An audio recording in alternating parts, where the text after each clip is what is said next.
Guys, এটা হলো পুলিশের গাড়ি, আর এই গাড়িতে কিছু মাতাল আসামি রয়েছে। যেমন এই বলদ আসামি বসে বসে বাঁশি বাজাচ্ছে, তার কোনো শাস্তির ভয় লাগে না। আর এদেরকে একে অপরের সাথে শিকল দিয়ে বেঁধে রাখে যাতে পালাতে না পারে। এদিকে বিড়াল আর কুকুর একসাথে বেঁধে রাখায় কুকুর রেগে বলে ওঠে,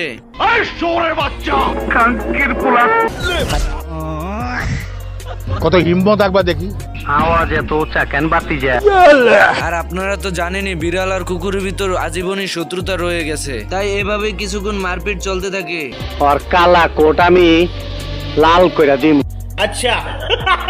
এরপর গাড়ি চলতে চলতে ভাঙা রাস্তায় এসে পড়ে এবং ভাঙা রাস্তা পাথর সঙ্গে ধাক্কা খেয়ে বিড়াল আর কুকুর গাড়ি থেকে ছিটকে রাস্তায় পড়ে যায়।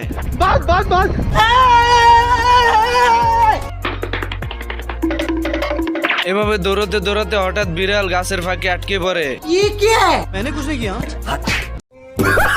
এই বলদ দুটো জেলখানা থেকে পালিয়ে পাহাড়ের উপর চলে আসে হাতের শিকল খোলার জন্য, কিন্তু শিকল খুলতে গিয়ে নিজের পাহাড় ভেঙে পড়ে যায়।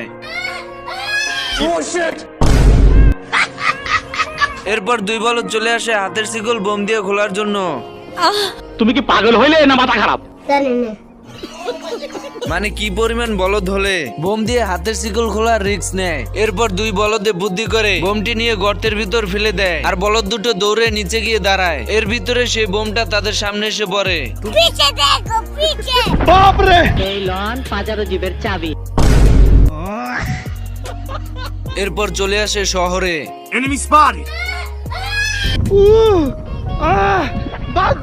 শহরে শিকল খুলতে এসে বিপদ দেখে পালিয়ে যায়।